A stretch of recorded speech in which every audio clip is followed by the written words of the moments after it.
Today, we're going to be talking about the Saturn-Neptune conjunction. This is happening on Friday, February 20th at 11:52 a.m. Eastern Time.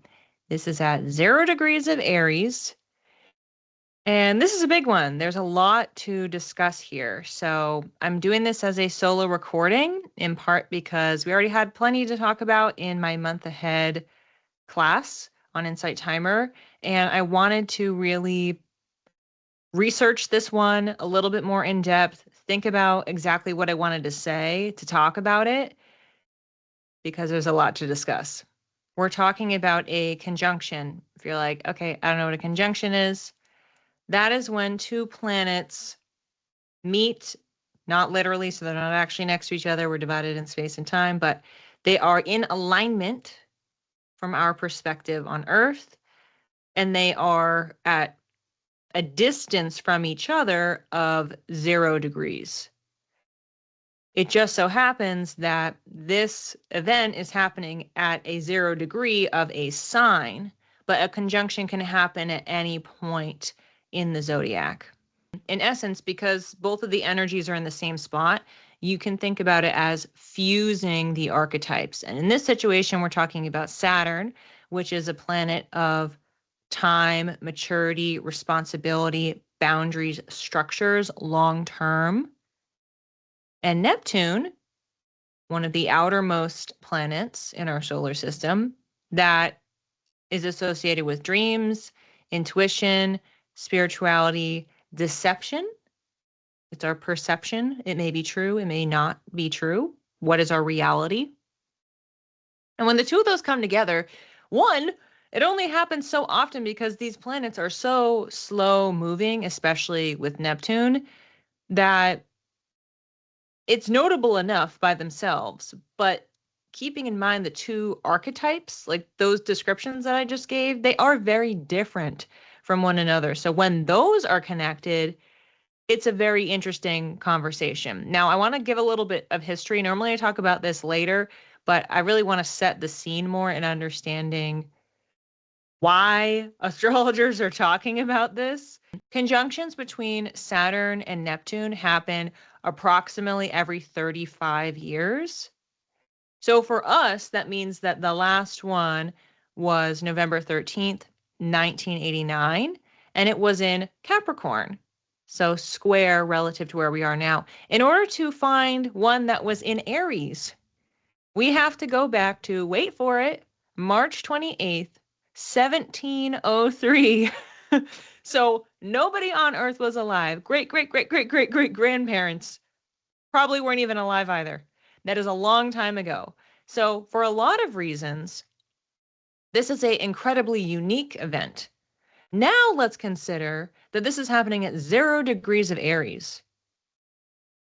Happening next month is the astrological new year. That is when the sun reaches 0 degrees of Aries. 0 is the entry point for any sign within the zodiac. Aries is the beginning of the zodiac. So that's why the astrological new year is it's the beginning. We hit the absolute starting point of the full cycle. So Saturn and Neptune are conjoining at the absolute starting point of the cycle on February 20th.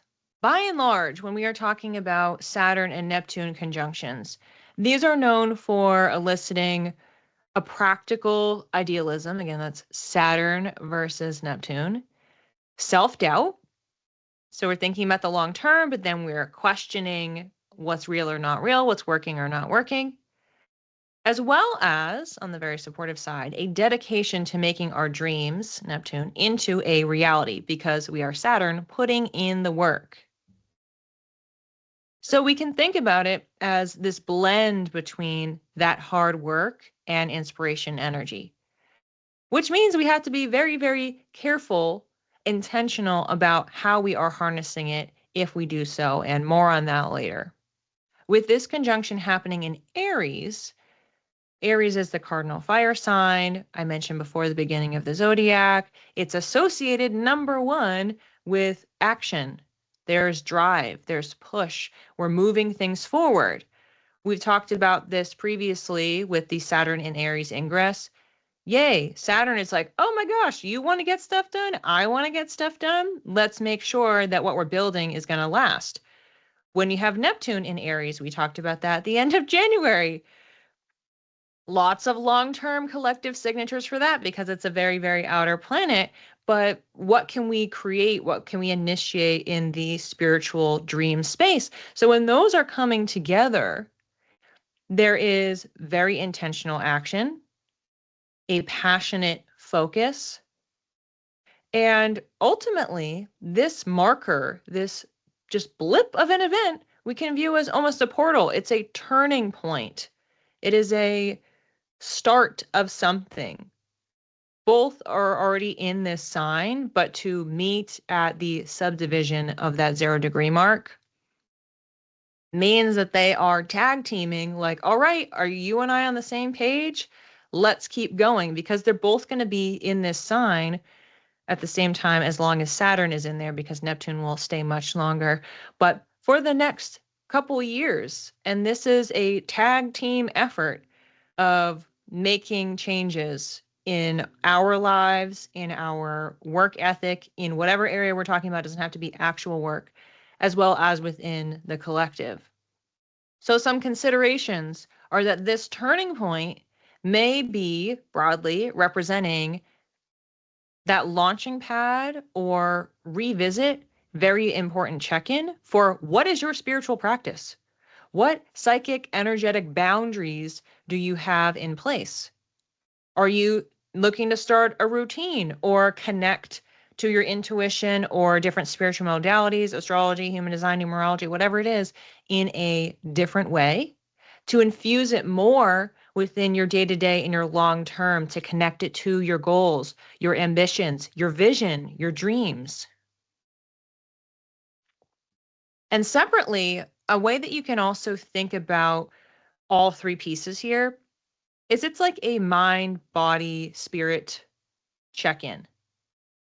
Obviously, Saturn does not directly represent the mind, that's Mercury, but it's like the reason, the planning, the strategy, the focus, what's important. And then we have the body, Aries, what we come into this world with, just the basic function. Who am I physically here? The embodiment. And then spirit being Neptune. So all of those are coming together, and this is a really important checkpoint. Where are all those pieces in connection to each other, and how can we all get on the same page? Now, another thing that could come up that we want to watch for, because this can be a positive, this can be supportive, this can be a quote negative, as in disruptive, causing an issue in some way. That when we have Neptune with Saturn, it could also represent a dissolution, dissolving of those boundaries. On one hand, we could be creating, establishing new boundaries as frameworks for the dreams and vision that we want to make a reality. But on the other side, we could also have the breakdown of boundaries. So that's Neptune acting upon Saturn.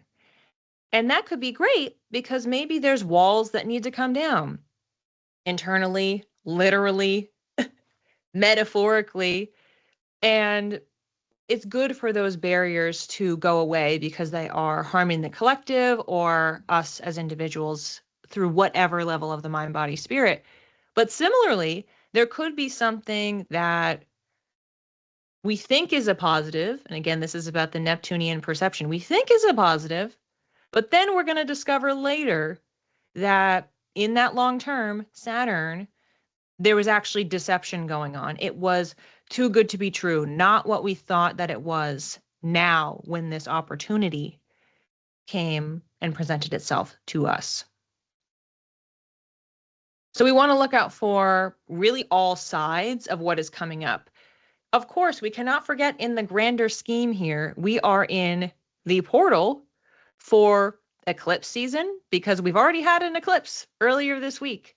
We have another one that's coming up on the 2nd. So we have a beginning and ending energy happening at the same time, activations in different areas of the chart, because this is an Aries and that's talking about Aquarius and Virgo. But we also have the pre-shadow and then very, very soon, the stationing direct of Mercury, our mind. So there's a lot muddled going on right now. And it's not necessarily a time for action, even though there's a little bit of that baked in here.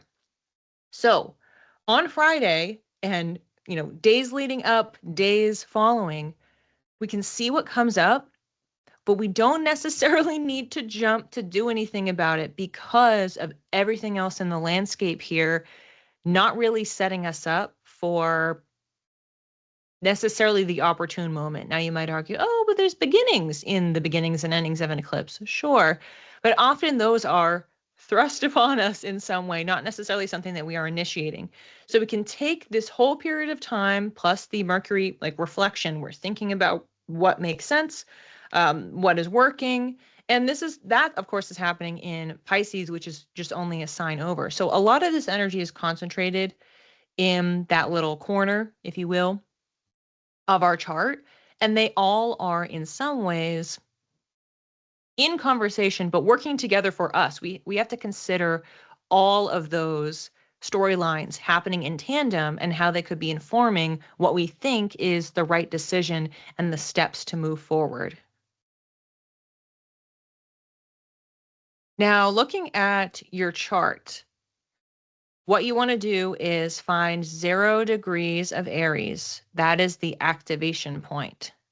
I'm going to do something a little bit different as far as the natal chart examples. You'll hear in a second, but I do want to preface by saying do not hesitate if you want an astrology reading, if you want support in better understanding this event, any other event, your cosmic blueprint, you can go to the link in my bio, head over to my website, get an astrology reading with me. I have beginner level up to intermediate, expert. So wherever you are falling in the spectrum, whatever is appropriate for your current knowledge level and where you want to go, plus mentorships, consider hopping on over there and finding that best fit for you. And you can also contact me if you're like, I'm not really sure where I fall. I can consult on that to make sure that you are choosing something that is going to be appropriate for where you are at and what you're trying to learn about, because also the different readings cover different topics.